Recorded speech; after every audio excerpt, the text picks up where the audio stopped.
So today I'm bringing you this guide here. This is my single player Diablo 2. This is not Project Diablo 2. This is not some other mod. All it is I have a widescreen HD mod on this. This is regular Diablo 2, and this is what I'm bringing you the guide for this budget Necromancer on. Now, the important thing here is this character is actually 99, but I only used, I think, 42 or 43 total skill points on this character. And I'll go ahead and show you real quick. Instead of doing it where you show the gameplay later, I'll show you exactly what this Necromancer can do first right here. So the first area I'll show you how this Necromancer absolutely wrecks is up here at Eldritch. It's super simple, and like I said, only just over 40 points. It's crazy. This is hell on Players 1 difficulty though. Next place I'll show you over here is going to Pindle, and obviously once you get higher leveled you can do even more stuff to make your character even better, but this is just to show you only 40 points, which is usually what you go into Nightmare with. At level 40 you'd have 40 skill points. Obviously you can absolutely wreck here in hell.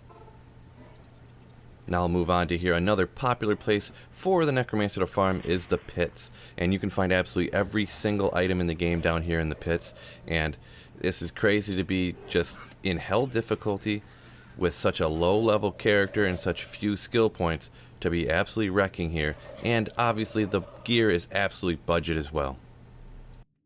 So I'll go over this entire build here in just a second, and then later on in the video I will also give you some good ideas and some tips on where to put points as you level up, because obviously you're not going to be playing the entire game through only at level 40. You're going to get a lot higher in the 80s and in the 90s in no time.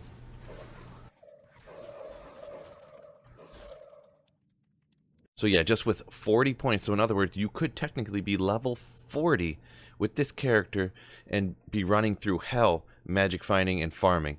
So what I'm going to do here is show just stat points distribution for this. Don't worry about the total number because I could change this, but everything you have you want to put into vitality. You only have enough strength to wear your gear, and since this such stuff is so budget, I only need 65 strength. It's that crazy. So simple enough there, 65. And I see the resistances are real low, but you don't really need a ton of resistances. It's just Players 1 difficulty, and you're farming kind of easier areas. This is a budget build after all. We'll go ahead and jump into the skill tree, and as you can see I maxed out amp damage so I can get the amp damage over more of a radius. It doesn't change how much it amplifies the damage, but that way it hits a huge area so you don't have to cast on every single individual that there is. Now over here I just put one into Raised Skeleton. That's just in case you wanted a little bit of extra safety, just a little bit of extra blanket, so you could raise a couple skeletons to distract some of the other monsters. And then you come over here, I put one into Bone Armor. Bone Armor is a useful skill. You could use it if you want to. It's not necessary, I suppose. But one into Teeth to get down to Corpse Explosion. And Corpse Explosion is the amazing skill that you're going to use all the time. And you notice none of these are actually like straight up the initial attack skills. It's because your Mercenary does all the killing for you. That's what the amp damage is for. We'll take a look at the gear real quick. And it's super basic, super budget gear that anybody can get here. You got a Spirit Sword, super common for casters. I have a complete garbage. The worst possible faster cast rate roll you could get, but whatever. You get the 2 to skills and you're happy with it. I don't like any of the helmet options that you can get budget really, so I always just go with the 72 magic find that you get from 3 perfect topazes in any helm. That's kind of my go-to because, like I said, I just don't think any of the other options are really even worth, you know, I'd rather have the magic find. Coming down here, I got a trash stealth. You know, a stealth you can make in any armor that's 2-socketed, whatever you can get. Over here, I got a Rhyme Shield. Doesn't have to be in a Grim Shield. You can put it in anything. But you get some Magic Find. Cannot be frozen. You get some All-Res. Block Rate, Block Chance. Really, for just a shot, Shale, and an Eth, that's a real good option on a shield. Down here, I just got some random boots. Whatever you can find, really. These are rare boots. Not the best I have, not the worst. Just some rare boots that I grabbed that were laying around, really. For the belt, I got a faster cast rate belt. Don't sleep on the faster cast rate belt. Don't sleep on it. You know, you can make these right quick. You get a little bit faster cast rate. This one I got lucky, rolled with 56 to life, which is huge. You always get that little bit of mana and the mana regen. This one I was lucky enough to get some lightning res on it as well. I know I'm kind of bouncing around on the gear here, but that's all right. I got some Trang's gloves, either Trang's gloves or if you can get Mage Fist, you know, for the faster cast rate. If not, get some chance guards. whatever you can get there besides that, just go for it. I just got a faster cast rate ring, blue. This one has fire rest on it too, which is kind of neat. Over here, I got a rare ring that, I don't know, maybe I completed a quest and Ormus gave it to me or something. Just some random faster cast rate ring I got on this one. But for here, once again, just whatever the best you can find for rings. You got to check your faster cast rate break points and see what you need necessarily based upon what gear you find. Up at the amulet, I made another here. This is a caster amulet.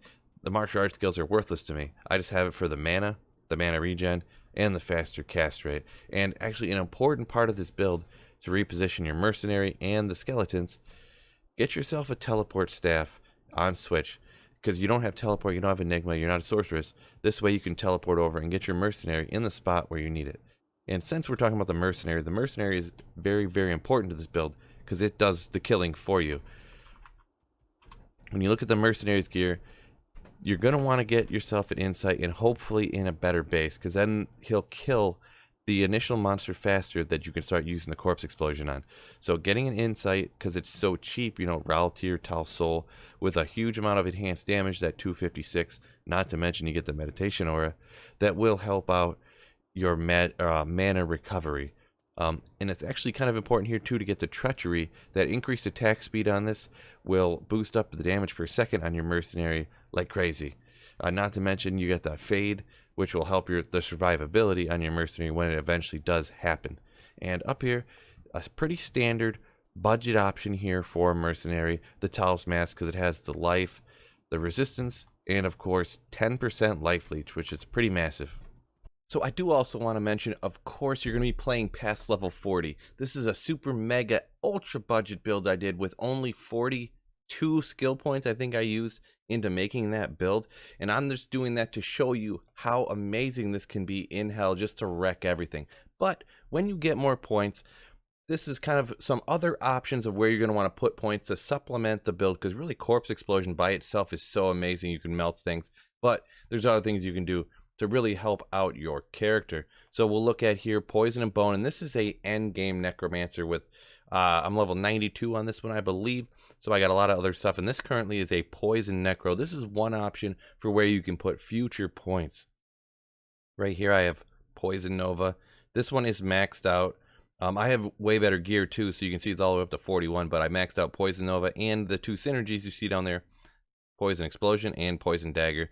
This is supplemental damage to where you can kill a bunch of monsters, so you have more corpses to blow up, and then it will take down the health of the monster. So when you do blow up corpses, they're more likely to get killed by that corpse explosion. And also obviously the initial monster, the first one you're looking for to die so you can pop that corpse, will die faster as well. Another option that a lot of people will do, especially when they have budget gear, is you can do the Summoner Necro. Corpse Explosion is still going to be your main killing skill, but this is a crazy, crazy, crazy safe way to play. You can bring up a bunch of skeletons and a bunch of revives, and you're still using amp damage, so these are going to bring physical damage. And that way, when they do kill the first monster, boom, you go ahead and pop the bodies, and the corpse explosion is still doing all that stuff, but then the monsters are always targeting all these skeletons and all these revives that are everywhere. So this is another, when you get more and more and more skill points, and if you're going a strictly budget route, this is a very good way to go, a very safe way to go, and your party members, if you're playing online, will love you for this, because they will distract, like I said, all those monsters from attacking you and your party.